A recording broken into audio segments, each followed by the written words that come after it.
আসসালামু আলাইকুম দর্শক, আমি আজকে আপনাদের দেখাবো ফিশ এগ বল। চলুন তাহলে শুরু করি। আমি মাছের ডিম দুটো আগে থেকে গরম পানির ভিতরে সিদ্ধ করে নিয়েছি। এখন আমি এই ডিমগুলো ভেঙে নিব।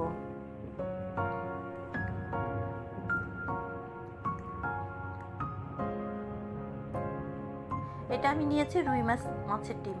আপনারা আপনাদের পছন্দ মতো যে কোনো ডিমই নিতে পারবেন। প্রথমে আমি মাছের ডিমগুলো ভেঙে নিব।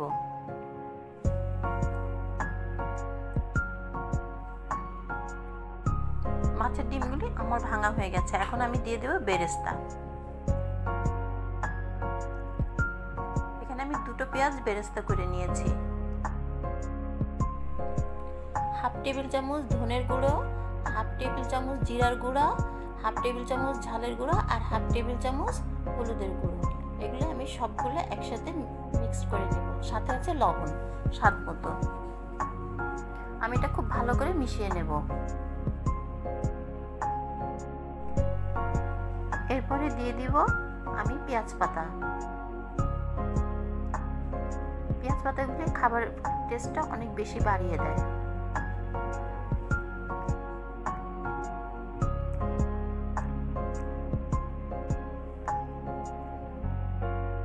এরপরে দিয়ে দেব একটা কিউব করে কাটা টমেটো আর কিছু পুদিনার পাতা।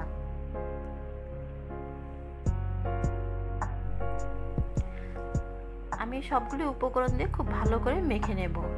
এরপরে আমি দিয়ে দিব কেটে রাখা লাল মরিচের কুচি আর সাথে একটু আদা আর একটা লেবু আমি চিপে দিব। মাছ আইটেমের সাথে সবসময় লেবুটা খুব ভালো যায়।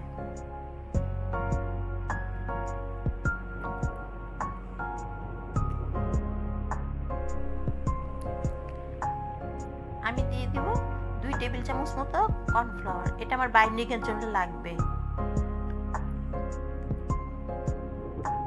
আমি এখানে একটা ডিম ভেঙে নিয়েছি, কিন্তু পুরোটা আমার লাগবে না। আমি এখান থেকে সামান্য কিছু অংশ দিব। আমি এখানে খানিকটা ডিম দিব, পুরোটা আমার লাগবে না।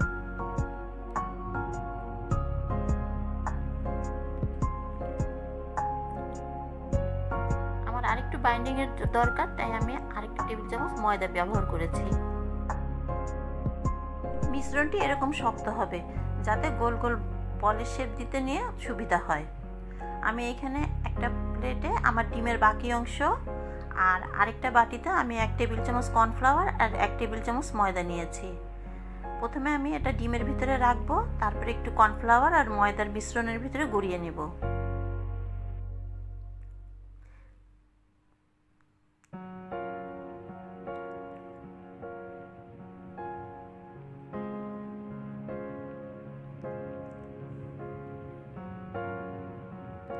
আপনারা ইচ্ছা করলে আরেকটা হাত ব্যবহার করতে পারেন, যাতে আপনাদের সুবিধার জন্য। দেখুন আমার বলগুলো কত সুন্দর হয়ে গেছে। এগুলো এখন আমি ডুবো তেলে ভেজে নেব। এগুলো চার সাথে কিংবা বিকালে যে কোনো নাস্তার সাথে খুবই ভালো যায়। মাছের ডিমের এই বলগুলি আমি এই কড়াইতে ভেজে নেব ডুবো তেলে।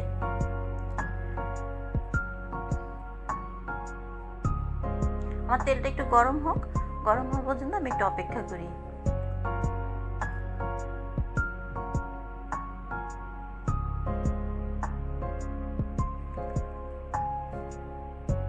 প্রথমে একটা বল দিয়ে দিয়েছি, এখন আমি ধীরে ধীরে সবগুলি বল দিয়ে দিব।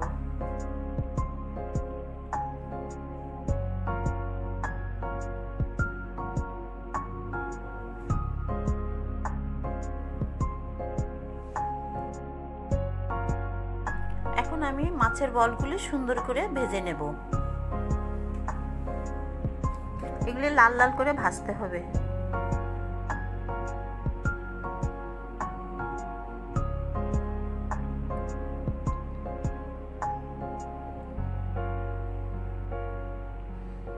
আমার মাছের ডিমের বলগুলি ভাজা হয়ে গেছে, আমি উঠিয়ে নিব।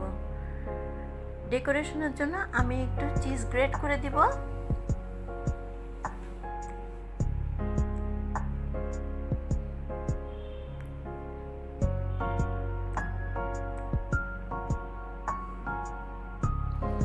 এটা আমি চিলি সস দিয়ে পরিবেশন করেছি।